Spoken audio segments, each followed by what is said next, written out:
यार करो मेहनत। सच में बहुत जोर पड़ता होगा उस टाइम पर तुम लोगों को कि जब सब लोग पूछते होंगे भाई क्या कर रहा है। एक्चुअल में जब कोई व्यक्ति हमसे पूछता है ना कि भाई तुम क्या करते हो, तो इसका एक सीधा सा अर्थ होता है कि वो एक अनुमान लगा रहा होता है कि तुमको कितनी इज्जत देगा वो व्यक्ति।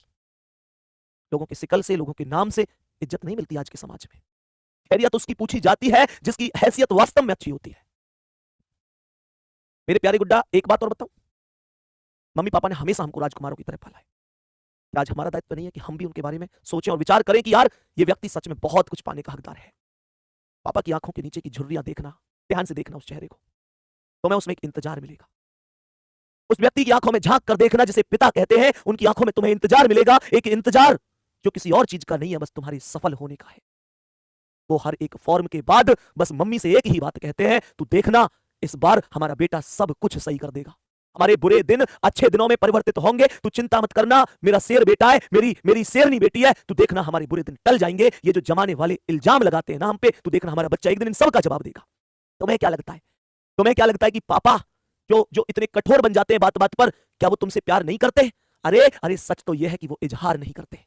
मां फिर भी कह देती है कि तू मेरा लाडला बेटा है, लेकिन वो पिता, मेरे दोस्त तुम अच्छी तरीके से जानते हो कि जब जब बुखार आया होगा रातों को, तो मां अकेली नहीं जागी होगी, एक व्यक्ति भी बेचैन हुआ होगा, करवटें बदल बदल कर फपक फपक कर कई बार रोया होगा कि मेरा बच्चा बुखार में तड़प रहा है, कैसे ही सुबह हो और मैं इसे डॉक्टर के पास लेके जाऊं। मेरे प्यारे दोस्त कहते हैं ना कि इस दुनिया के सामने पूरा पूरा दिल का दर्द खोल कर रख दो, ये दुनिया फिर भी दर्द नहीं समझ पाती है। और मेरे पापा के लिए तो एक उदास हलो ही काफी है। मेरे बिना कहे वो मेरा हर दर्द समझ जाते हैं। और मेरे प्यारे दोस्त, मुझे जो दिक्कत है वो हर बात समझ जाते हैं।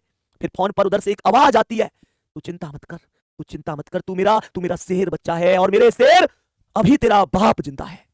वो कितने भी बूढ़े हो जाए, वो अपने दर्द को भूलकर, अपनी परेशानियों को इग्नोर करके केवल तुम्हारे लिए जीते हैं। और मैं आज तुम्हें लिख के भी दे रहा हूं कि जिस दिन तक वो झुर्रियों भरे हाथ हैं, हम भूखे नहीं सोएंगे। वो कहीं से भी करके लाएंगे हमारे लिए, लेकिन हमारे पेट को भरेंगे। पर कभी महसूस करके देखना, उनके घुटने पहले की तरह काम नहीं करते, उनके बाल भूरे हो गए। तो महसूस तो करके देखना, क्या वो पहले के बराबर शक्तिशाली रह गए अब? लेकिन फिर भी कभी हार नहीं मानते ना। आज मेरे कहने से ना एक काम करना घर पे, मेरे कहने से एक काम करना आज घर पे।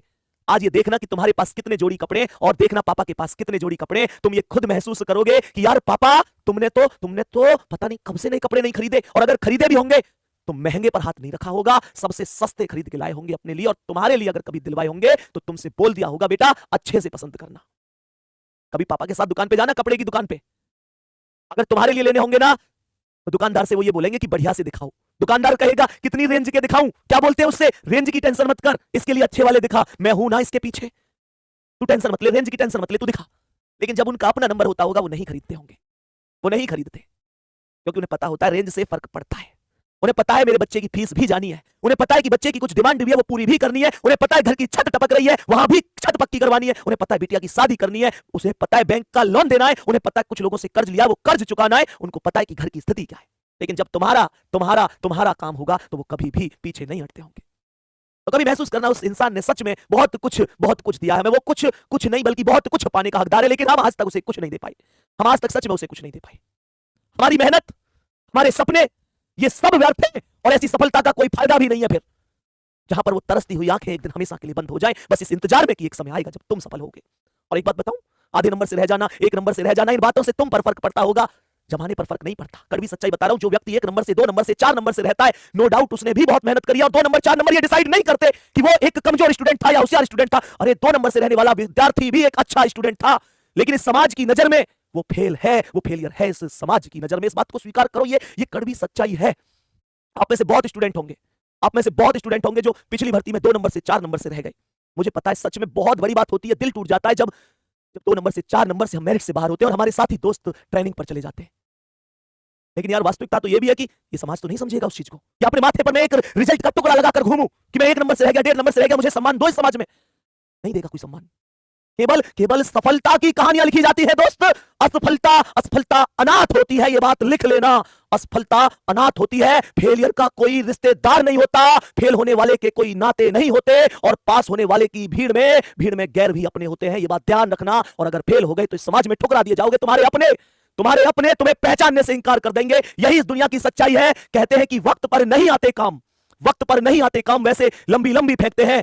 और इन जमाने वालों का भरोसा सोच समझ के करना दोस्त। यहां सब सब अपना अपना देखते हैं। जिनसे तुम अपने